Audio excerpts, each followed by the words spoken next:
পরম ব্রহ্মর পরং ব্রহ্ম কবির ব্রহ্মাগ্নৌ ব্রহ্মণ হূতম ব্রহ্মৈব তেন গন্তব্যং ব্রহ্মকর্ম সমাধি। দেবী হচ্ছেন কালী, কালী হচ্ছেন পরমেশ্বরী। তার মানে আপনি বলছেন যে দুর্গা পরমেশ্বরী নন? না না না, বামাচারটা ব্যাপারটা হচ্ছে যে ইন্দ্রিয়কে জয় করা। সাধনার 3 পা, কালী, তারা, ষোড়শী। পুজো হবে একান্তে, তুমি আমি, আমি তুমি। কালী হচ্ছেন এই বাংলারই দেবী, বাইরের নন। কালী পুজো করবে, উপোস করবে কেন?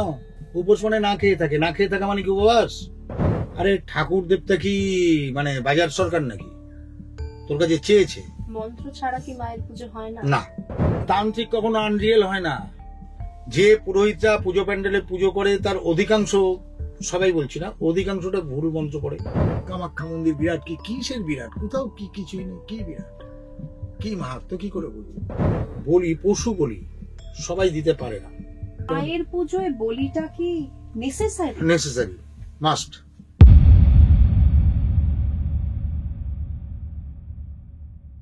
সঙ্গে সঙ্গীতায় আপনাদের সঙ্গে রয়েছি আমি সঙ্গীতা। আমাদের এই পডকাস্টের আমাদের অতিথি কালী সাধক শ্রী পৃথ্বীশ ঘোষ। আজকের পডকাস্ট কিন্তু দারুণ ইন্টারেস্টিং হতে চলেছে। অনেক অজানা কাহিনী থাকবে, অনেক দারুণ দারুণ ইন্টারেস্টিং তথ্য থাকবে আপনাদের জন্য। তাহলে থাকতে হবে শেষ পর্যন্ত।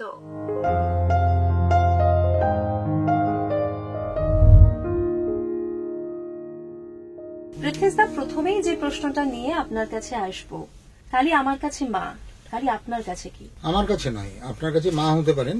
সনাতন হিন্দু দর্শন বা অন্যান্য যে সমস্ত দর্শন রয়েছে তাতে যে দেবতার কল্পনা করা হয়েছে, ভগবান, ঈশ্বর ইত্যাদি, সৃষ্টিকর্তা ইত্যাদি, সেখানে সবার পুরুষ কল্পনা করা হয়েছে, পুরুষ রূপ। একমাত্র হিন্দু দর্শন, সনাতন দর্শন সেই দেবতার, এবং বিশেষ করে তন্ত্র দর্শন দেবতার দেবী রূপ কল্পনা করেছে। কালী হচ্ছেন পরমেশ্বরী বা ঈশ্বরী, আদ্যা শক্তি মানে আদি শক্তি, ভগবতী। কালী হচ্ছেন আমাদের অন্তর্মন, মনের, বিজ্ঞানীরা বলেছেন মনের অনেকগুলো থাকে, স্টেপ থাকে, স্তর রয়েছে। সর্বশেষ স্তর কি? অবচেতন মন। কালী হচ্ছে এই সংস্কার। তাহলে আমরা যে কালীকে মা বলি, আমরা যখন জন্মগ্রহণ করি মানুষ, প্রথম যে স্বরে মানুষের বাচ্চা কেঁদে ওঠে, মা, ও মা, ওম মা, এই কালী হচ্ছে এই ওম মা। আপনি কখনো আমি যে পড়াই, তন্ত্র শেখাই, ওদের যে খাতা করে দিই, ওই খাতার মধ্যে একটা যন্ত্র এঁকে দিই। যন্ত্র বলতে 2টো লেটার, ওই ওম মা। যন্ত্রের কথা বললেন আপনি। আপনারা জানি যে যন্ত্র, মন্ত্র, তন্ত্র এই 3টে নিয়ে কালী পুজো হয়। এই ব্যাপারটা যদি একটু বুঝিয়ে বলেন। আমার একটা বই আছে টোটকা, তো এই বইটাই টোটকার যে মুখবন্ধ আছে বইটার, ওখানে স্পষ্টভাবে লিখে দেওয়া আছে যন্ত্র, মন্ত্র, তন্ত্র এই 3টেকে একত্রে বলে ত্রোটক। ত্রোটক 3টি ব্যাপার, যন্ত্র, মন্ত্র, তন্ত্র।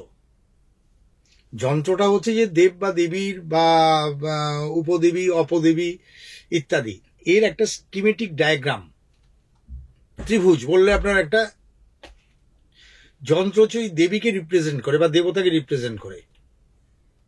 মানে যেরকম ধরুন আমরা এখন খুব এই বিজ্ঞাপনের যুগে দেখতে পাই শ্রীযন্ত্র, এই ধরনের কোন যন্ত্রের কথা আপনি বলছেন?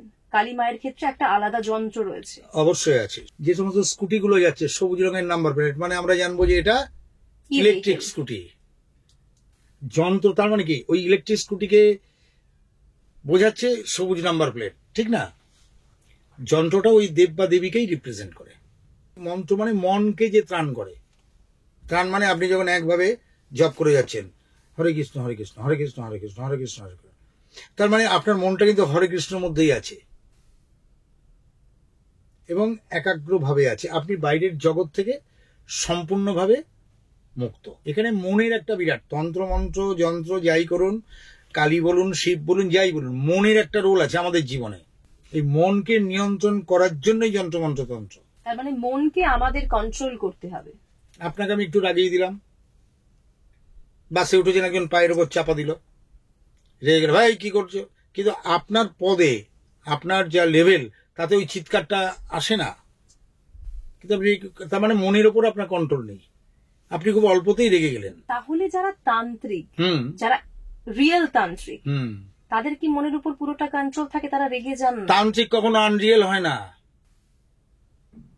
মাস্টারই হয়। মাস্টার কখনো ফেক হয় না, বোঝাতে পারলাম? আনরিয়েল বলে কিছু হয় না, তান্ত্রিক। তো তারা কি ইমোশন গুলো থেকে মুক্তি পেয়ে গেছেন? 100% হতে হয়, না হলে কাজ হবে না, প্রয়োগের কাজ হবে না, পূজা হবে না। আপনি ওই যে হাতে আংটি পরেছেন, ধরে নিন একটা চুনি আংটি পরেছেন, আপনি সোজা মন্দিরে চলে যাবেন, ঠাকুর মশাই একটু করে দিন, ছট করে দিল, 10 টাকা দিলেন, নিয়ে চলে এলেন, এসে পরে নিলেন, বিরাট কিচ্ছু হয় না। মনসঙ্গ ওই পাবলিকলি পূজা হয় না। পূজা মানেটা কি? পূজা মানে যে পূর্ণভাবে জাগরিত হওয়া। তা আপনি পূর্ণ হবেন কখন? আপনি সাজের ঘরে ঢুকেছেন, ওখানে গিয়ে আপনার মেয়ে, আপনার ছেলে, আপনার বোন, ভাই যদি আপনি সাজতে পারবেন? পূজা ব্যাপারটা, পূজা হচ্ছে সম্পূর্ণ নিজের ব্যাপার। আমি একাত্ম হয়ে পুজো করব, পূর্ণভাবে আমার ভেতরের যে সত্তাটাকে তাকে জাগরিত করব। তাহলে আমরা যে ধরুন এই পুজো মণ্ডপে যাই, সেখানে গিয়ে মাকে অঞ্জলি দিই, সেগুলো কোনো কাজে লাগে না? আপনি কি বলছেন? ওখানে গিয়ে এই ফুল দে, এই ওখানে দে, এই ওকে দুটো দে, হাত জোর করুন। ওখানে পুরোহিতরা যা মন্ত্র পড়ে, অর্ধেক তো ভুলভাল মন্ত্র পড়ে। যে পুরোহিতরা পুজো প্যান্ডেলে পুজো করে তার অধিকাংশ, সবাই বলছি না, অধিকাংশটা ভুল মন্ত্র পড়ে। দ্বিতীয় কথা বলছি, যারা মন্ত্র পড়ছে তার অর্থ জানে না। তো মন্ত্রের অর্থই যদি না জানেন, তাহলে সেই মন্ত্র কোনোভাবেই কাজ করতে পারে? এগুলো তো উৎসব বলছি না, দুর্গোৎসব, কোন উৎসব নয়, দুর্গা পুজো। আজকে দুর্গা পুজো, ঘরের পুজো, বারোয়ারি পুজো, এখন হয়ে গেল কার্নিভাল। কি হবে? তাহলে এই যে বারোয়ারি কালী পুজো গুলো হচ্ছে, সেখানে তাহলে মায়ের সাধনা হচ্ছেই না? কোথায় হচ্ছে? পুজো হবে একান্তে, তুমি আমি, আমি তুমি। এই যে আজকে ইন্টারভিউ হচ্ছে, তুমি আমি, আমি তুমি, এখানে কি আর 4 জন যদি বসে থাকে ইন্টারভিউ হবে? মনের আদান প্রদান হবে না তো। আপনি যদি বিবাহিত হন, আপনার স্বামীর সঙ্গে আপনি যখন গল্প করবেন, থার্ড পার্টিকে কোনো অ্যালাউ করবেন? অবশ্যই নয়। তাই আপনার ইষ্টদেব আপনার স্বামীর মতন। আমরা যদি দেখি 4টে যুগ, সত্য, ত্রেতা, দাপর, কলি, তাহলে রামায়ণে আমরা পাতালকালীর খোঁজ পেয়েছিলাম, অহিরাবণ মহিরাবণ পাতালে বজরংবলী উদ্ধার করলেন, রাম লক্ষ্মণকে 2 কাঁধে করে চাপিয়ে আনলেন। আবার আমরা যদি মহাভারতের দিকে তাকাই, ওখানে দেখব সৌপ্তিক পর্বে ওখানে কালীর একবার উচ্চারণ হচ্ছে। কালী এইসব জায়গায় কিন্তু কালী প্রধান দেবী নন, কালী হচ্ছেন ওখানে মৃতদেহ বাহক হিসেবে দেখানো হয়েছে। উপনিষদে সেখানে দেখা যাচ্ছে আগুনের 7টে জীব, তার মধ্যে একটা জীব কালী। এরকম করতে করতে কালীর এভলিউশন হয়েছে। কালীকে বলা হয় কালী কলকাত্তে ওয়ালি, তার মানে কলকাতা হচ্ছে আমাদের বঙ্গদেশের রাজধানী, বাংলার রাজধানী, পশ্চিম বাংলার রাজধানী। কালী হচ্ছেন এই বাংলারই দেবী, বাইরের নন। বোঝা গেল? এই বঙ্গদেশের সীমানা কতটা? এদিকে দ্বার ভাঙা মানে কি? দ্বার বঙ্গ থেকে দ্বার ভাঙা, ওখান থেকে শুরু করে আপ টু আরাকান মানে বার্মা, এদিকে নেপাল, ভুটান, আর এদিকে বঙ্গোপসাগর। এই যে সুন্দরবনের কোর এরিয়া, ওখানে প্রচুর কালী মন্দির আছে, প্রচুর বুদ্ধিস্টদের বিহার রয়েছে ওখানে। তার প্রকৃষ্ট ধরুন জটার দেউর। এই কালী পুজো কিন্তু আমাদের দেশে প্রাচীন আমল থেকে হয়ে আসছে, এই বঙ্গদের। কিন্তু এইখানে পুরাণ কারা লিখেছেন? বহিরাগত আর্যরা, ব্রাহ্মণ্যবাদ। বোঝা গেল কতটা? তারা তো এখানে হাইলাইট করেনি, তারা এই সাধনাটাকে নিয়ে তাদের মতো করে তাদের কনসেপ্ট দিয়ে তারা প্রকাশ করেছেন। তো সেখানে খাপছাড়া ভাবে আমরা পেয়েছি, এই এরিয়াটাকে তারা ব্রাত্য হিসাবে ধরে রেখেছিস। তার মানে আপনি বলছেন যে কালী এখানে বহু যুগ আগে থেকেই ছিলেন, কালী পুজো বহু যুগ আগে থেকেই হতো, বাইরের থেকে কিছু মানুষ এসে কালীকে সরিয়ে দেওয়ার চেষ্টা করেছে। 400 বছর রাজত্ব করেছেন পালেরা। পাল সাম্রাজ্যের প্রতিষ্ঠা থেকে গোপাল তার অধিষ্ঠাত্রী দেবীকে, তার ইষ্ট দেবীকে চণ্ডা, এই দেবীর পূজা তিনি করতেন, মানে চণ্ডী দেবীর পূজা করতেন। চণ্ডী আর কালী তো একই ব্যাপার। এটা আপনি যখন খুব ভালোভাবে চণ্ডী পড়বেন, সাধন সমর বলে একটা বই আছে স্বামী সত্যদেবানন্দ, পড়বেন, বুঝে যাবেন। কেউ বলেন মায়ের 8টি রূপ, কেউ বলেন 9টি রূপ, কেউ বলেন সহস্র রূপ। আপনি আমার ইন্টারভিউ নিচ্ছেন না? তাহলে আপনি এখন ইন্টারভিউ রূপ, আবার আপনি যখন রান্না করবেন রাঁধুনি রূপ। তাহলে কালী প্রাইমোডিয়াল পাওয়ার, শক্তি, দেবী, তার অনেক রূপ থাকতেই পারে। মানুষ যেমন হবে তার ভেতরটা যেমন হবে, সে তো জগৎটাকে তাই দেখবে। কেউ রাগের রূপ ধরবে, ধরুন অনেকে কালীটা, না না বাবা কালী পুজো, কালী পুজো করবে, উপোস করবে কেন? উপোস মানে না খেয়ে থাকে, না খেয়ে থাকা মানে কি উপবাস? উপবাস মানে যে, উপ মানে কাছে, বাস মানে স্টে করা, থাকা। তার নাম এমন ভাবে জপ করবো, তার এমন ধ্যান করবো, না খাওয়া ভুলে যাবে। না খেয়ে কি হবে? মাথা ঘুরে পড়ে যাবি, প্যানক্রিয়াটাইটিস হবে। কিন্তু মাকে পাওয়া যাবে না, কাঁচকলা পাওয়া যাবে। তার মানে আপনি বলছেন যে খাওয়া দাওয়া ভর পেটে, খেয়ে দিয়ে ভর পেটে যদি ভেতর থেকে, আত্মা থেকে মাকে ডাকা যায়, আরে তাকে খেতে মাকে খেতে পাওয়া পুজো করবেন, খাবেন, পূজা করবেন। যায়।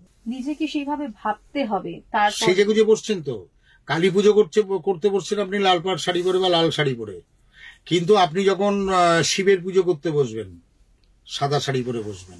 এটা কি গুরুত্বপূর্ণ? কেন? আপনি দেখেননি যখন ঠাকুর মশাই পুজোয় বসেন হলুদ ধুতি পরে বসেন, যখন নারায়ণ পুজো করতে বসেন? মানে এটা কি করতেই হবে? উচিত তাই। এই যে ধরুন যারা তন্ত্রের সাধনা করেন, তারা দাড়ি রাখেন, চুল বড় থাকে, কোনো প্রয়োজনীয়তা নেই, কোনো প্রয়োজনীয়তা নেই, চুলদারি কোনো প্রয়োজনীয়তা নেই। মানে এই যে বস্ত্রের রং আপনাদের, সেটারও কোনো প্রয়োজনীয়তা হ্যাঁ, নেই? বস্ত্রের রঙের প্রয়োজনীয়তা আছে। যেমন আপনি যখন দশমহাবিদ্যার বগড়ার পুজো করবেন ইয়েলো কালার পরবেন, ওর একটা এফেক্ট আছে। কালী পুজো করবেন লাল রং পরে বসবেন, ওর একটা এফেক্ট আছে।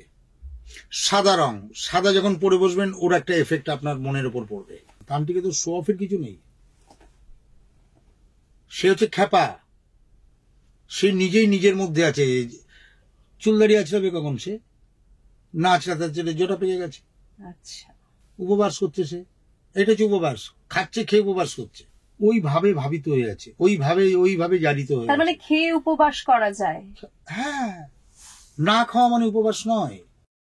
উপবাস মানে তার সঙ্গে আমি সম্পৃক্ত হয়ে গেছি, আমি সমর্পিত তার প্রতি, আমার নাওয়া খাওয়া ভুলে গেছি। অনেকে মানত করে না, হ্যাঁ। মানসিক দুর্বলতা। মা, আমার ছেলেটা পাস করে জোড়া পাঠা বলি দেবো। আরে ঠাকুর দেবতা কি মানে বাজার সরকার নাকি? তোর কাছে চেয়েছে? মানত করবো কেন? মানত করবো ভক্তি পেলে আমি তোমার চরণে লীন হব, তুমি আমাকে তোমার চরণে স্থান দাও, তুমি আমাকে কৃপা করো, এইটুকু হবে। কিন্তু এই যে আপনি বলির কথা বললেন, কালী পুজোয় তো বলি লাগে, আমরা আজীবন কাল ধরে দেখে আসছি। বলি সবাই দিতে পারে না, বলি পশু বলি সবাই দিতে পারে না, বলি কিন্তু বলি মাস্ট। তাহলে বলি কে দেবে? বলি দেবে যিনি কালী পুজো বিরাচারী মতে করছে, তিনি বলি দেবে। সাধারণ আমি আপনি বলি দিতে পারি না। মন্ত্র ছাড়া কি মায়ের পুজো হয় না? না না না না, গাছের আমকে কেটে এনে বেশ সুন্দর করে কেটে তেল দিয়ে মশলা দিয়ে রোদ খাইয়ে তবে আচার হয়। কালী হচ্ছেন ব্রহ্মময়, ঈশ্বরী। আপনি লটারির ফার্স্ট প্রাইজ পেলে আপনি কাউকে বলবেন? যদি খবরের কাগজে ফ্ল্যাশ হয়, আপনি ঢুকে যাবেন থানার মধ্যে, যাতে আপনার মৃত্যু না হয়, কেউ কেড়ে না নেয় টাকা। কি আরে, দেবীকে পাওয়া, পরমেশ্বরীকে পাওয়া তো বিরাট ব্যাপার, কেউ বলবে নাকি আপনাকে? ব্রহ্ম আর ঈশ্বর কি এক? হ্যাঁ, অবশ্যই এক। ভক্তের ভগবান, ঠিক আছে, জ্ঞানীর কাছে তিনি ব্রহ্ম, যোগীর কাছে তিনি ঈশ্বর, এইরকমই ভাগ। দাদা, অনেকেই বলেন যে দুর্গা আর কালী নাকি একই, দুটো ভিন্ন রূপ। এটা কি সত্যি? দুটো ভিন্ন রূপ, দুর্গার থেকে কালীর সৃষ্টি হয়নি। হ্যাঁ, বিষয়টা হচ্ছে যে কোনো একটা নির্দিষ্ট কারণে দুর্গার সৃষ্টি করেছিলেন কাত্যায়ন ঋষি। তারপরে বিভিন্ন দেবদেবী তাকে বিভিন্ন অস্ত্রে সজ্জিত করলেন, এবং সেই পারপাসটা মিটল, সেই কর্মটা মিটল। কালী তো তা নন। কালীকে ওইভাবে বলা হয়েছে, কপাল থেকে বেরিয়ে এলেন, কৌশিকী রূপ ধারণ করলেন, ইত্যাদি ইত্যাদি। দেবী হচ্ছেন কালী, কালী হচ্ছেন পরমেশ্বরী। তার মানে আপনি বলছেন যে দুর্গা পরমেশ্বরী নন? না না না, তাহলে দুর্গা কি? যদি ভগবান শিবকে আমরা পরমেশ্বর ধরি, তাহলে তার কনসর্ট হচ্ছেন কালী, দুর্গা নন। দুর্গাকে সৃষ্টি করা হয়েছে কাত্যায়ন ঋষির আশ্রমে। তার মানে কালীর কোনো সৃষ্টি নেই? না না না, শিবের যদি সৃষ্টি না হয়, কালীর সৃষ্টি হবে কি করে? একটা ছোলার দুটো দিক। যদি আমরা চিন্তা করি সাংখ্যের দিকে, পুরুষ এবং প্রকৃতি, পুরুষ হচ্ছে শিব, প্রকৃতি হচ্ছেন কালী। কালীর বাহন হচ্ছে সব, শিব নয়। শিবকে পরবর্তীকালে এনে ঢোকানো হলো। তার মানে যে গল্পটা আমরা জানি সেই গল্পটা জীবকাটা গল্প, হ্যাঁ তো গল্পের কথা। মানে এটা পুরোটাই গল্প, মানে একটা সময় মা প্রচন্ড প্রচুর- রেগে গেছিলেন তাকে প্রচুর- থামানোর জন্য। প্রচুর গল্প আছে এরকম, এগুলো পৌরাণিক গল্প। এগুলো কি সাধারণ মানুষকে বোঝানোর জন্য বানানো হয়েছে? হ্যাঁ, সাধারণ মানুষকে বোঝানোর জন্যই হয়তো বলা হয়েছে, হয়তো আরো বিভিন্ন কারণ থাকে, প্রক্ষিপ্ত নানা অংশ থাকে। যেমন ধরুন, বলা হয়েছে যে শূদ্রের সৃষ্টি পা থেকে, ব্রাহ্মণের সৃষ্টি মাথা থেকে, মুখ থেকে, ক্ষত্রিয় সৃষ্টি বাহু থেকে, বৈশ্যের সৃষ্টি পেট থেকে, শূদ্রের সৃষ্টি পা থেকে। তো তুমি শূদ্র, তুমি দেব পূজায় অংশগ্রহণ করতে পারবে না। অচ্যুত করে প্রচুর মানুষকে রাখা হয়েছে, আছে না? হ্যাঁ, অবশ্যই। আরো নিচের স্তরকে বলা যায় চণ্ডাল, যারা যারা একদমই অস্পৃশ্য। এবার দেখুন, আমাদের পশ্চিমবাংলায় যখন সেনেরা রাজত্ব করত, তখন উত্তর ভারত থেকে, মানে আপনার কনৌজ থেকে, এখনকার লখনৌ থেকে পঞ্চ ব্রাহ্মণকে ডেকে আনা হয়, বিভিন্ন এরিয়া দিয়ে দেওয়া হয়। আগেকার যারা নাথ যোগীরা ছিলেন, গুরু শ্রেণীর মানুষ, তাদেরকে অসম্মান করা হয়। তাদেরকে স্থানচ্যুত করা হয়, সমাজচ্যুত করা হয়, বণিক সম্প্রদায়কে ক্ষমতাচ্যুত করা হয়, এবং বহিরাগত ব্রাহ্মণরা এই দেশে তাদেরকে বিভিন্ন জায়গাতে, তারা এখানকার সমাজপতি হিসাবে কাজকর্ম শুরু করে দেন। তাদেরকে হিন্দুত্ব গেলানো হয়। তাদের দেবী ষষ্ঠী দেবী, ষষ্ঠীর ব্রত আছে, ষষ্ঠীর পুজো ছিল না, ষষ্ঠীর পুজো চালু করা হলো। প্রথমে তো জমিদারি দেওয়া হলো একজন, তাদের ছেলেপুলে তারা খাবে কি করে? কারণ একটা হিন্দুদের যজ্ঞ করতে গেলে, বৈদিক যজ্ঞ করতে গেলে গাদা গাদা টাকা খরচা হয়। সাধারণ মানুষ কি করে করবে সেসব পুজো, সেসব যজ্ঞ? তখন ছোট ছোট পুজো শুরু হয়। এইভাবে আগেকার দিনে তো আমাদের ব্রত কথা, আপনি দেখেছেন কি জানেন, ছোটবেলায় প্রচুর ব্রত কথার ব্যাপার ছিল। এখনো আছে তো, ইতু ব্রত আছে না? এখনো তো আছে, গারুসী ব্রত, ইতু ব্রত, পুণ্যপুকুর ব্রত, সুবচনী ব্রত। সুবচনী কিন্তু চণ্ডী। দাদা, একটা জায়গায় আসবো আমি। ধরুন, পাহাড়ে তো আমি যাই, ট্রাভেলের সূত্রে আমার পাহাড়ে যাওয়া হয়। পাহাড়ের বিভিন্ন জায়গায় গিয়ে আমি দেখি যে তারা দেবীর পুজো হয়। ওইদিকে আবার আমাদের এদিকে আমরা তারা মায়ের পুজো করি। ওখানে গিয়ে আমি অনেক লামার সাথে কথা বলেছি, ওখানে যারা গুরুজি থাকেন তাদের সাথেও কথা বলেছি। তারা তারা দেবীকে যেভাবে বর্ণনা করেছেন, আর এখানে আমরা তারা মায়ের যা রূপ দেখতে পাই, অনেকটা সিমিলার। বুদ্ধদেব নৈরাত্যবাদী ছিলেন, ওখানে দেবতার কোনো স্থান ছিল না, অষ্টশীল ইত্যাদি এরকম কিছু ব্যাপার ছিল। এবং শেষে এসে নির্বাণ, যেটা পতঞ্জলি বলেছেন, সমাধি, সবিকল্প নির্বিকল্প সমাধি ইত্যাদি ইত্যাদি। বৌদ্ধদেরও তাই ছিল, সেটা নির্বাণ বলে। সেখানে কিন্তু কোনো মূর্তি পূজার কথা ছিল না। কিন্তু পরবর্তীকালে দেখা যায় বৌদ্ধ ধর্ম দুটো ভাগে ভাগ হয়ে যায়। একটা বুদ্ধদেবের পুরনো ধ্যান ধারণা মেনে চলে, তারা হয় হীনযান। আর একটা যে মহাযান, মহাযান পরে বজ্রযান, তারপরে কালচক্রযান, তারপরে সহজযান ইত্যাদি বিভিন্ন। তো এখন বিষয়টা হচ্ছে যে তখন দেবদেবীর কল্পনা করা হয়। অসঙ্গ বলে একজন সাধু মানুষ ছিলেন, বৌদ্ধ পণ্ডিত, তার বিরাট অবদান আছে। বৌদ্ধদের কিছু বইও রয়েছে যেখানে মূর্তি কল্পনা করা হয়েছে, প্রচুর মূর্তি।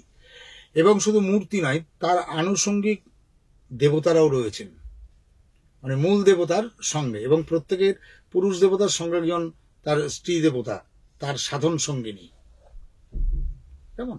সেইখান থেকে এই ধারণাগুলো এসছে। আপনি এটা উপনিষদের মধ্যেও পাবেন। বৃহদারণ্যক উপনিষদ ঠিকভাবে করবেন। এই যে বামাচারী ব্যাপারটা, বামাচারকে, তন্ত্রের বামাচারকে অনেকে ঘেন্না করে কথাবার্তা বলে, তির্যক দৃষ্টিতে তাকায়, এটা আপনি বৃহদারণ্যক উপন্যাসের মধ্যেও পেয়ে যাবেন। বামাচার আপনি যেটা বললেন যে সবার দ্বারা সম্ভব নয়, আপনার সাথে যে কথা আমার হচ্ছিল যে বামাচার সবার দ্বারা সম্ভব নয়, মানে তন্ত্র সাধনা যারা করছেন তারাও সবাই বামাচার তাদের পক্ষেও সম্ভব নয়। তাহলে কাদের পক্ষে সম্ভব? বামাচারটা ব্যাপারটা হচ্ছে যে ইন্দ্রিয়কে জয় করা। সাধনার 3 পা: কালী, তারা, ষোড়শী। কালী, তারা, ষোড়শী। কালী হচ্ছে দক্ষিণাচার, বামাচার হচ্ছে তারা, তার উপরের আচার হচ্ছে কৌলাচার, কৌলাচার হচ্ছে ষোড়শী। তাহলে কালী দীক্ষা হলো দক্ষিণাচারী মত চললো, এবার বামাচার ইন্দ্রকে জয় হলো, তখন তার পূর্ণাভিষেক হয়, মানে তারপরে তার ক্রম অভিষেক হয়, হয়ে কৌলাচারে গিয়ে পৌঁছায়। তার মানে শুরু করতে হবে আপনাকে এখান থেকেই, শুরু থেকে শুরু করে আপনাকে গিয়ে কৌলাচারে পৌঁছতে হবে। এই ব্রাহ্মণ্য পদ্ধতি যা চলছে, মানে তন্ত্রের ব্রাহ্মণ্য পদ্ধতি, কিন্তু তন্ত্রের ব্রাহ্মণ্য পদ্ধতির বাইরে একটা বিরাট জায়গা রয়েছে তন্ত্রের। গীতার একটা শ্লোক আছে, যেটা যজ্ঞ করার পরে আহুতি দেওয়ার সময় বলে, ওম ব্রহ্মর পণং ব্রহ্ম হবির ব্রহ্মাগ্ন ব্রহ্মণা হুতম ব্রহ্মৈবে তেন গন্তব্যং ব্রহ্মকর্ম সমাধিনা। মানে হচ্ছে যিনি যজ্ঞ করছেন তিনিও পরম ব্রহ্ম, আহুতি দিচ্ছেন পরম ব্রহ্ম, যাতে আহুতি দেওয়াচ্ছেন তিনিও পরম ব্রহ্ম। বুঝা গেল? তাহলে যিনি ব্রহ্মময় সবকিছু চিন্তা করেন, দেখেন, ভাবেন, পুজোর এই হচ্ছে প্রথম আর শেষ কথা। আজকে ধরুন আমি যদি আপনাকে একটা চিমটি কাটি, ব্যথা লাগবে আপনার? অবশ্যই। আমার কি লাগবে না? যদি আমার গায়ে লাগে তাহলে বোঝা যাবে যে না, আমার সিদ্ধি লাভ হয়েছে। এতটা সস্তা জিনিস নয়। এই আমার মতন কালো এরকম আমি যে পরিচয়টা লাল কাপড় পরে, গলায় এক গাদা রুদ্রাক্ষরমালা, কপালে টিপ টিপ দিয়ে, হাতে ত্রিশূল নিয়ে আমি চললাম, বিরাট বড় তান্ত্রিক। যেদিনকে সিদ্ধি লাভ তখনই হয় মানুষের, যখন অন্যকে চিমটি গেলে নিজের গায়ে চিমটি লাগে, ব্যথা লাগে। ওই যে রামকৃষ্ণ ঠাকুরের কথা একবার বলেছিলেন, ঠাকুর যে পুজো করতেন, ঠাকুর দিচ্ছেন মাকে, লোকে দেখছে ঠাকুর খাচ্ছে, ঠাকুর তো দিচ্ছেন মাকে, উনি নিজে সেই ভাবে ভাবিত হয়েছিলেন। কোথায় আপনার সেই ভাবনা?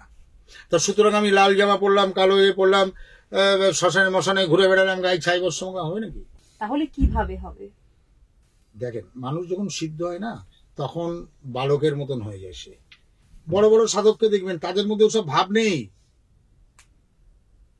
বামদেবের জীবনী দেখবেন, মন্দিরে ঢুকে পেচ্ছাপ করে যখনকার পান্ডারা ধরে পিটিয়েছে, তার মধ্যে তো সেই ভাব নেই। তিনি তো বালকের মতন অবস্থা, শিশু অবস্থা তার।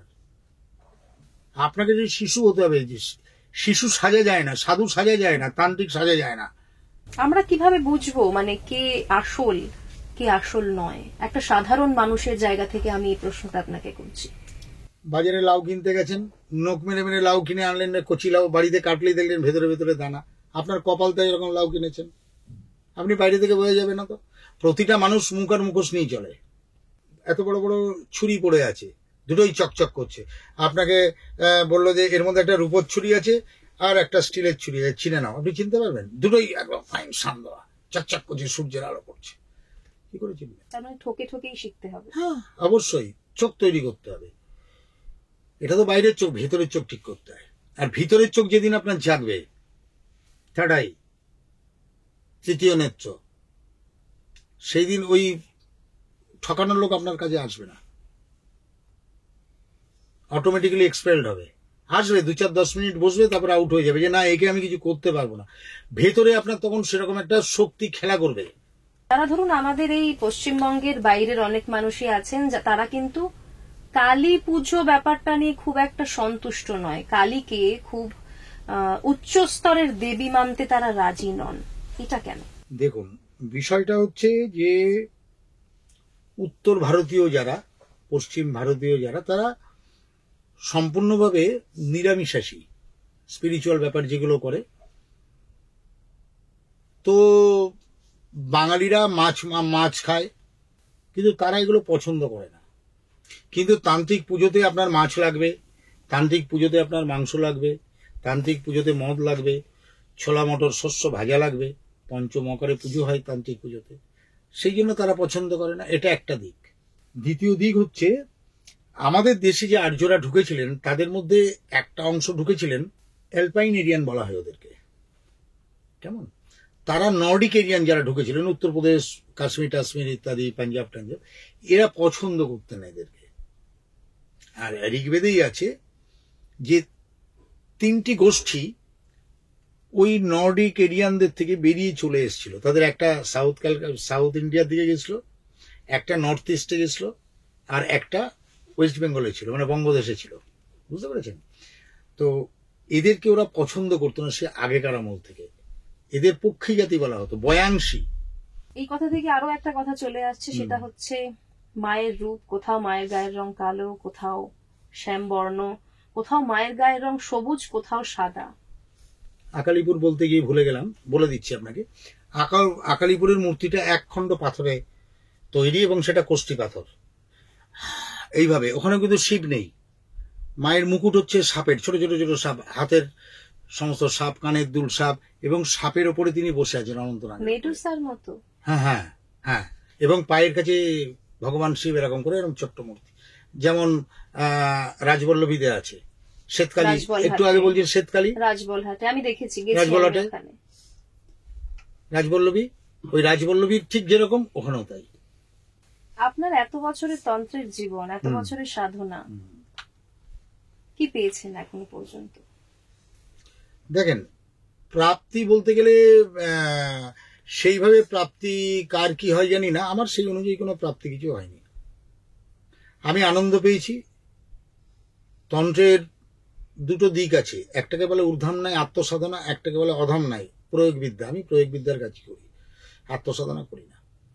তবুও তার মধ্যে যতটুকু পেয়েছি, অনেক পেয়েছি। আমার যে যোগ্যতা তার থেকে অনেক বেশি আমার দেবী আমাকে দিয়েছেন, আমার গুরুদেবের কৃপা। আমি আমার যোগ্যতা থেকে অনেক বেশি পেয়েছি, প্রত্যক্ষ অনেক কিছু দেখেছি। আমার যে ছোট ছেলে, ওরে নিয়ে আজ থেকে 31, 17, 18 বছর 20 আগে, এখন যেখানে তারাপীঠের চিতা হয়েছে, কোনো একটা অঘরীর যজ্ঞকুণ্ড ছিল, ওর পাশে কালী সাথে থাকতো, ওইখানে গিয়ে আমি থাকতাম, আর ওই কুণ্ডে আমি যজ্ঞ করতাম। তো যাই হোক, আমি ডিটেলসে যাচ্ছি না, খুব ব্রিফলি বলছি। ওইখানে যখন যজ্ঞ করতে বসে, আমার বাদিকে আমার ছেলে ছিল, কাঠ টাট, ঘি, তেল এসব আমার হাতে তুলে দিচ্ছে। আমার সামনে একজন বয়স্ক ভদ্রলোক, ওনার নাম হচ্ছে কালীচরণ দাস, দেহ রেখেছেন। তার সামনে তার বেয়াই, তার 2 ছেলে, আর ছেলের 1 2 এরকম 8-10 জন ঘিরে আছে। আমি আর আমার ছেলে দিকে যজ্ঞ করছি। তো কোনো এক দেবীর হোম শেষ করে আর এক দেবীর হোম যখন শুরু করতে যাবো, আমার ছেলে করে গুঁতো দিল। আমি ফিরে তাকালাম, ছেলে আমাকে ইশারা করলো। দূরে দাঁড়িয়ে ভদ্রমহিলা মিটকি মিটকি হাসছে। মানে আপনি ভাবতে পারেন যে আমি হয়তো আপনাকে গল্প করে বলছি, কোনো গল্প কথা নাই। না, এরকম সব যে গল্প হতে হবে তার তো মানে না, না, না। মানুষ তো অনুভব করে, না, মানুষ তো এই দেখে। পডকাস্ট অনেকে এরকম অনেক গল্প বলে, আমি হ্যান দেখেছি ত্যান দেখেছি, এটা কোনো গল্প না। আমি একদম বিনীতভাবে, আপনি বললেন বলে বললাম। এরকম প্রচুরবার, 1 বার 2 বার না, প্রচুরবার হয়েছে। কিন্তু ঈশ্বর দর্শন এটা নয়। ঈশ্বর দর্শন সম্পূর্ণ আলাদা ব্যাপার। যার ঈশ্বর দর্শন হয় সে পডকাস্টে এসে বসবে না। দাদা, আপনার কালী সাধনা নিয়ে এই যে বইটা রয়েছে, এই বইটা আমি পড়ছিলাম, বেশ কিছু কাহিনী রয়েছে এতে। কালী সাধনা আপনি বহু বছর ধরে করছেন। কালী সাধনাটা কি, এটা তো প্রথম প্রশ্ন। দ্বিতীয় প্রশ্ন হচ্ছে, এই যে কালী সাধনা করতে গিয়ে আমি দেখলাম বেশ কিছু ঘটনার সম্মুখীনও হয়েছেন আপনি, একটা দুটো যদি আমাদের বলেন। প্রথমে আসবো আমি সাধনা বিষয়টা। সাধনা কি? সাধনা মানে হচ্ছে সতর্ক থাকা। আমরা যে যখন রাস্তা দিয়ে যাব বর্ষাকালে, খুব জোরে বৃষ্টি পড়তে পারে, ছাতা নিয়ে আছি, তাহলে ওই বৃষ্টিতে তো ছাতাটা আটকাবে না। আবার যখন বৃষ্টি থাকবে না, ছাতাটা প্যাকেটের মধ্যে ঢুকিয়ে নেবো, ব্যাগের মধ্যে ঢুকিয়ে নেবো, বা হাতে ফোল্ড করে রাখবো। এই যে সতর্ক থাকা বাইরের পরিবেশের সঙ্গে নিজেকে, এটা হচ্ছে সাধনা। আমাদের দুটো জগৎ আছে, একটা হচ্ছে বহির্জগৎ, একটা অন্তর্জগৎ। অন্তর্জগৎ থেকে বহির্জগতের মধ্যে সম্পর্ক রাখে কে? কে রাখে সম্পর্ক? রাখে ইন্দ্রিয়। ইন্দ্রিয়রা হচ্ছে দালাল, ভেতরের সঙ্গে বাইরের যোগাযোগ রাখা। পঞ্চ ইন্দ্রিয়, কর্মেন্দ্রিয়, পঞ্চ জ্ঞানেন্দ্রিয়। পঞ্চ জ্ঞানেন্দ্রিয় হচ্ছে চক্ষু, কর্ণ, নাসিকা, জিহ্বা, ত্বক। পঞ্চ জ্ঞানেন্দ্রিয়, এই কর্মেন্দ্রিয়, বাক, পানি, পদ, পায়ু, উপস্থ। এরা কি করে? আমাদেরকে বিভিন্নভাবে লোভ, লালসা, কামনা, বাসনা, হিংস্রতা, বিভিন্ন রকম ভাবে আমাদেরকে এইখান থেকে সতর্কভাবে থাকা, যাতে এরা আমাদেরকে কোনোভাবে মনকে প্রভাবিত করতে না পারে। এটা অন্তঃকরণের সঙ্গে বহিঃকরণের সম্পর্ক করে। অন্তঃকরণ হচ্ছে এরকম একটা ফুল, যার 4টে পাপড়ি: মন, বুদ্ধি, চিত্ত, অহংকার।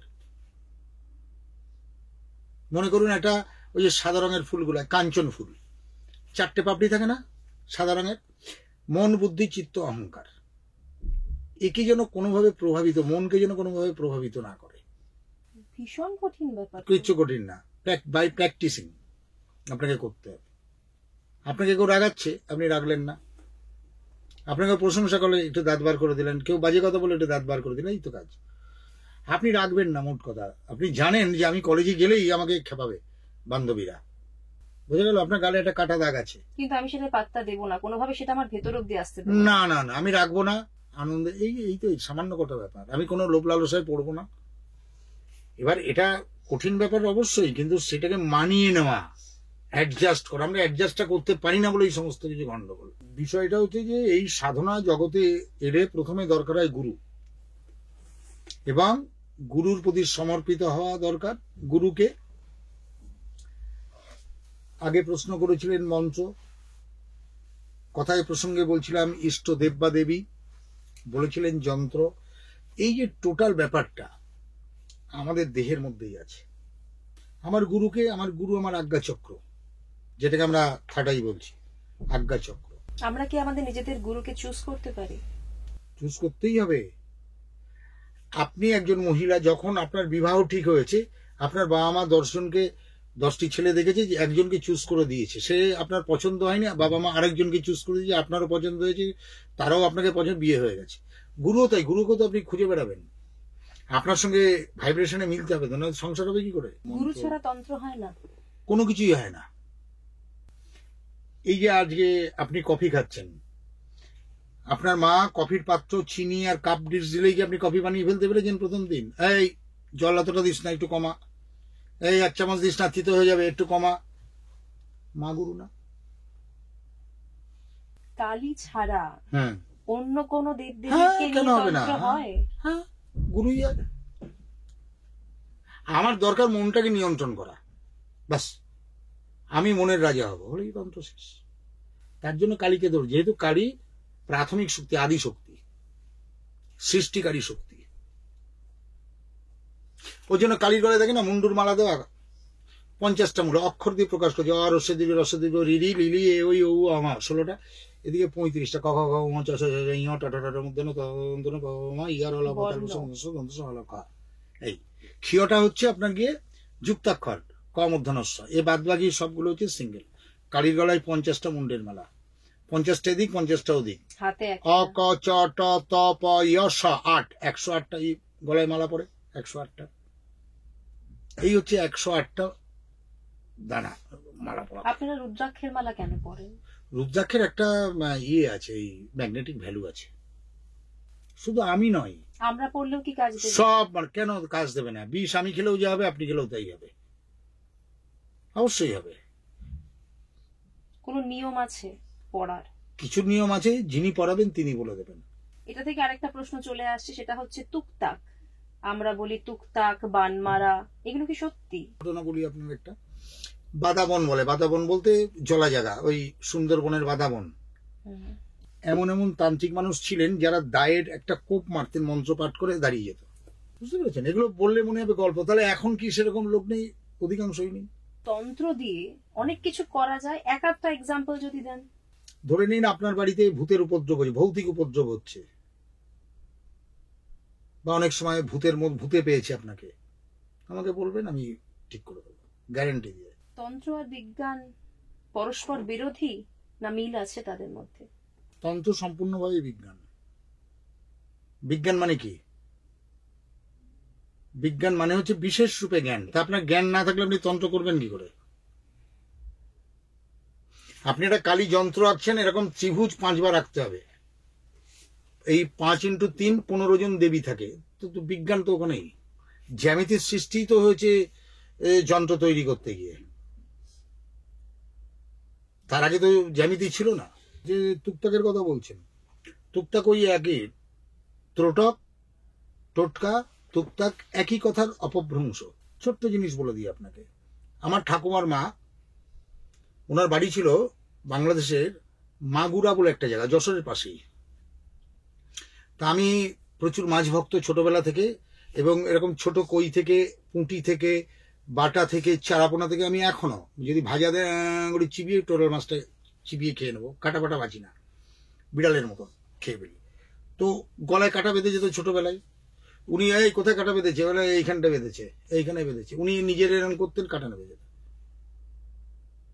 কোনো গল্প কথা নয়, এখনো আছে। এরকম ছোটখাটো প্রচুর জিনিস আছে, প্রচুর আছে এরকম ছোটখাটো ব্যাপার। দাঁতে ব্যথা হচ্ছে, চণ্ডীরই মন্ত্র আছে, আপনি জপ করবেন একভাবে, আপনার দাঁতে ব্যথা কমে যাবে। মানে এটা মানে প্রুভেন? হ্যাঁ হ্যাঁ হ্যাঁ, আমি যেগুলো আপনাকে বলছি এগুলো সমস্ত সত্য কথা। কালীর রূপে যাই আমরা এবার একটু। কালীর দুটোই রূপ আছে, একটা দক্ষিণাকালী, একটা বামাকালী। এইবার কালীর যে রূপকল্পনা সেটা হচ্ছে সাধকের মন অনুযায়ী, ইচ্ছা অনুযায়ী, প্রয়োজন অনুযায়ী। সেখানে কোথাও গুহ্যকালী, কোথাও কামকলাকালী, কোথাও চণ্ডীকালী, কোথাও বীর্যকালী, কোথাও সিদ্ধকালী, কোথাও সিদ্ধিকালী। কালীর 8 দিনের ব্রত, আমি যেটা বলছি আপনি শোনেননি কখনো, কালীর 8 দিনের ব্রত পালন হয়। একান্তে বসে নিজে মূর্তি তৈরি করে, যা পারলেন মূর্তি তৈরি করে পরপর 8 দিন কালীর পুজো করা। অষ্টাহ ব্রত, অহ মানে দিন, 8 দিনের ব্রত কালীর। শ্মশান কালীকে কি বাড়িতে পুজো করা যায়? শ্মশান কালীর 2টো হাত, কেমন ওই কালী পুজো সবাই করতে পারে না, তবে ঘরে বসেও শ্মশান কালীর পুজো করা যায়, তার আলাদা পদ্ধতি আছে। ইভেন এমনকি আপনার ওই ছিন্নমস্তা দেবী, তার পুজো ঘরে করা যায়, তার পদ্ধতিটা আলাদা, করা যায়। কালী পুজো নিয়ে মানুষকে অনেক সময় আমি শুনেছি, ধরুন বা অনেক জায়গাতেই দেখেছি, মানুষ ভয় দেখান, এভাবে কালী মায়ের পুজো করবি না, এভাবে করবি না, ক্ষতি হয়ে যাবে, মা ক্ষতি করে দেবে। মা কখনো ক্ষতি করতে পারেন? শোনেন, জ্যোতিষী নীলাপাথর পরানোর আগে বলে বালিশের তলায় নিয়ে শুবি, স্বপ্ন টপ্ন দেখবি, তার মানে আপনার একটা স্পেশাল অ্যাটেনশন টানছে, বিক্রি করার কৌশল। আপনি কিভাবে তাকে নেবেন বিষয়টা তার উপর নির্ভর করছে। আপনার মা, আপনার গর্ভধারিণী মা ভীষণ ঝগড়াটি, পাড়ায় নাম আছে, ঠিক আছে, আপনি যখন গিয়ে ডাকবেন, আপনি, লোকে কিন্তু ওই বাড়ি ঢোকে না, ভয়ে, দেখা হলে পরে উল্টা পাল্টা কিছু যদি বলে দেয়, আপনি কি সেই ভয় নিয়ে ঢোকেন বাড়িতে? বুঝতে পারছেন পার্থক্যটা? বাস। যখন আমার মা তখন আমার কোনো বা ভয় নেই। সমর্পণ নিয়ে সবকিছু, আপনি কতটা সমর্পণ করতে পারেন তার কাছে। তন্ত্রের খারাপ দিক আর তন্ত্রের ভালো দিক দুটোই আপনার কাছ থেকে জানতে চাইবো। তন্ত্রের শর্ট কর্ম আছে, তার মধ্যে 2-3টে বিদ্যা, যেমন উচ্চাটন, মারণ, এরকম খারাপ বিদ্বেষণ, খারাপ দিক আছে, এগুলো তন্ত্রে নিষেধ করা আছে, যেগুলো করো না। কিন্তু ভালো দিকও আছে, যেমন শান্তি, পুষ্টি, বশীকরণ। বশীকরণকে অনেকে খারাপ উদ্দেশ্যে ব্যবহার করে। তার মানে আপনি বলছেন যারা, যে তান্ত্রিকরা ধরুন কাউকে বলেন না বান মারা হলো, তাহলে তার একটা ইকুয়াল রিয়াকশন তাদেরও ফেস করতে হয়? 100%। প্রত্যেক ক্রিয়ারই বিপরীত প্রতিক্রিয়া হয়, এফেক্ট পেতেই হবে। বশীকরণের কথা আপনি বললেন, সত্যি সত্যি বশীকরণ হয়? মনের উপর নিয়ন্ত্রণ, তাকিয়ে বশীকরণ, ওই মন্ত্রপঞ্চ তো পরেকার ব্যাপার, তাকিয়ে বশীকরণ হয়। অনেক সময় হিতে বিপরীত হয়, ওগুলো সবাই এখন বস্তু চেনেই না, গাছপালা চেনে না, কিন্তু গাছপালা আছে। ছোট্ট একটা উদাহরণ দিই, আমার ছোট ছেলে, ওর বয়স তখন খুব বেশি হলে 2 বছর বয়স, তো তখন আমি এসবের সঙ্গে তখন আমি ছিলাম না। তো হঠাৎ একদিনকে ওর কনভালশন হয়, তড়কা টাইপের হয়, জ্বর টর ছিল না, চিৎকার করে কেঁদে ওঠে। তো পাশের বাড়ির একজন বলল যে মনে হচ্ছে ওর উপরে কেউ কোনো ব্ল্যাক ম্যাজিক করেছে, তোমার ছেলেটা দেখতে খুব সুন্দর, তো ব্ল্যাক ম্যাজিক করে ওর জন্য এরকম হচ্ছে।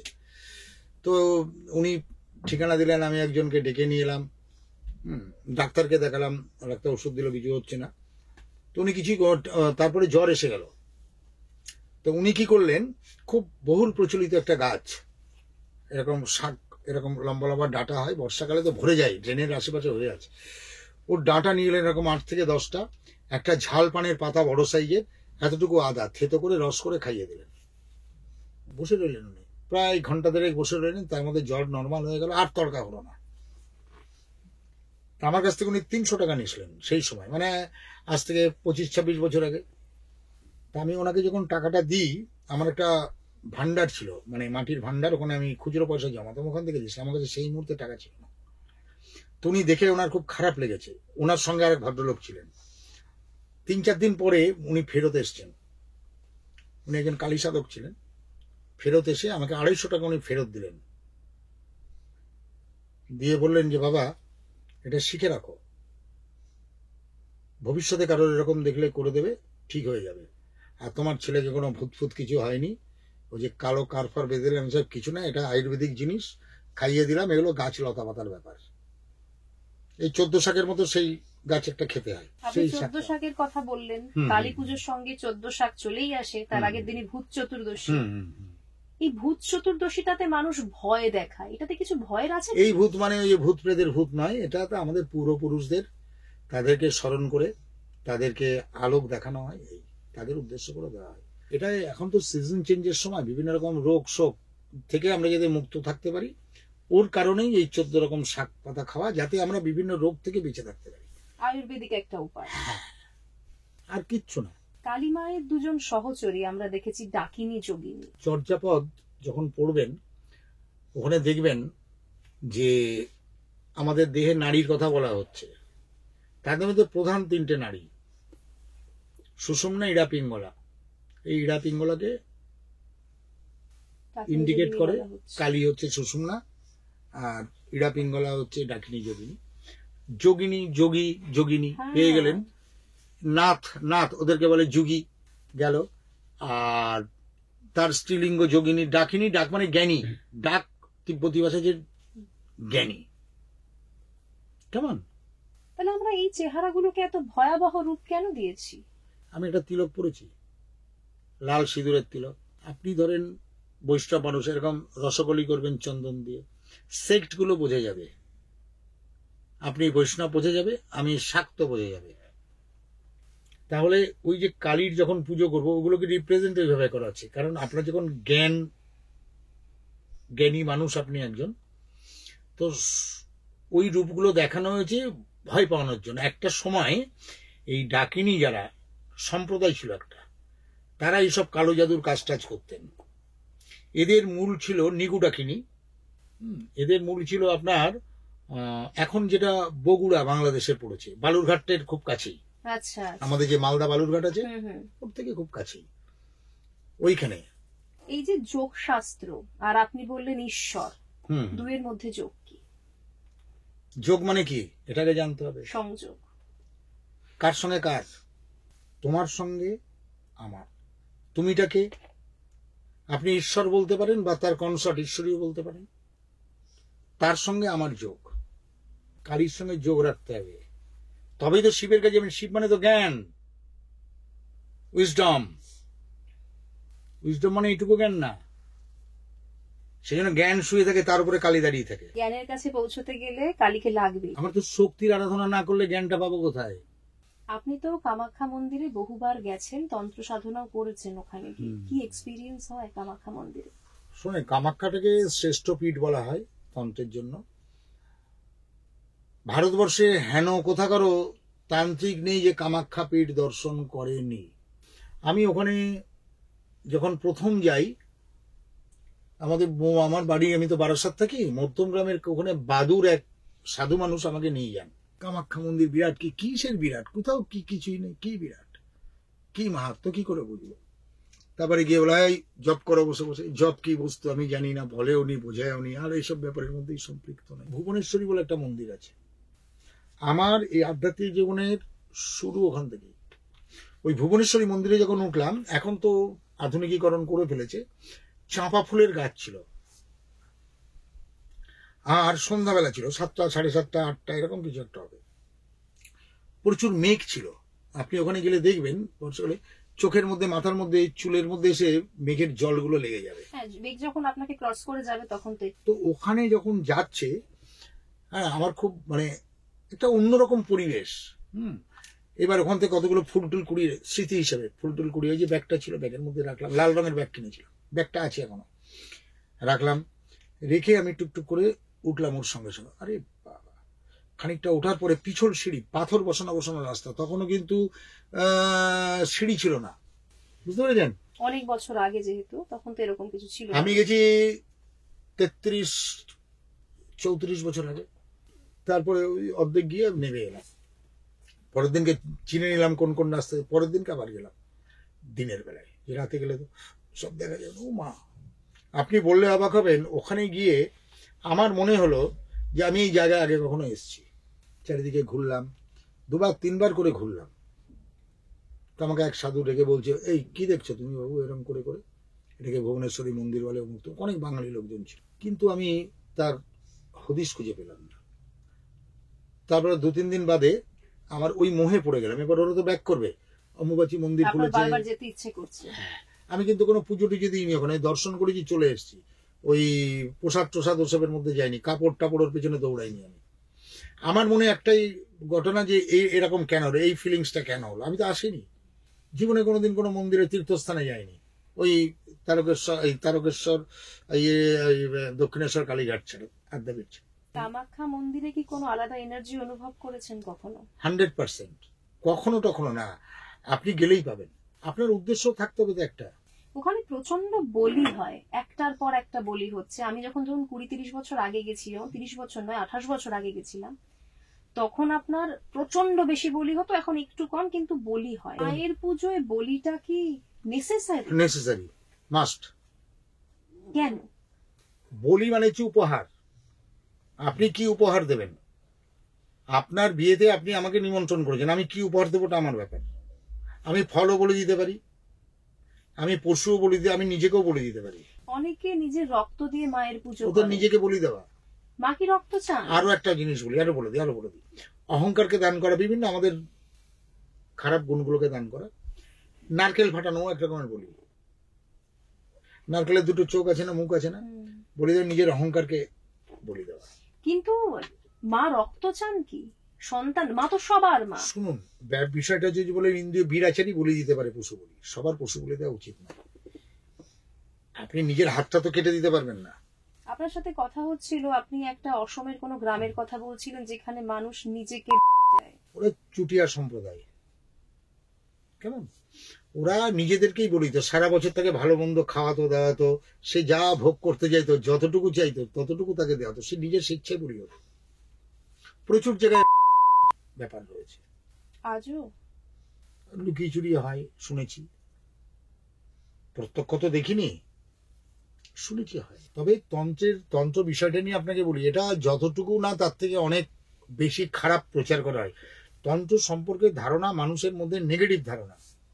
কারণ তান্ত্রিকরা এখন বলে না, আগেকার থেকেই এমন এমন কিছু ক্রিয়া প্রদর্শন করতেন মানুষকে ভয়ে ভক্তি করা। বলে একটা ইংরেজি কথা আছে, AWE, মানে হচ্ছে ভয় মেশানো শ্রদ্ধা। তন্ত্রকে অধিকাংশ মানুষই সেইভাবে দেখে। সাধারণ মানুষকে, যারা আমার দর্শক, তাদেরকে এই কালী পুজোয় কি বলতে চাইবেন? কালীকে নিয়ে কি বলতে চাইবেন?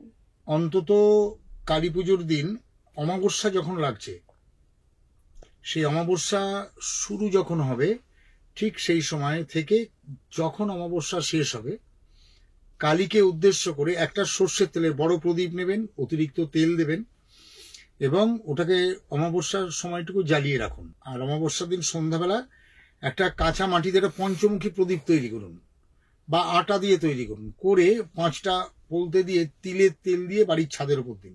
অনেক কিছু জানতে পারলাম। ভবিষ্যতে আশা করি আবারও আপনার সাথে আরো অনেক কিছু নিয়ে আলোচনা হবে। নমস্কার।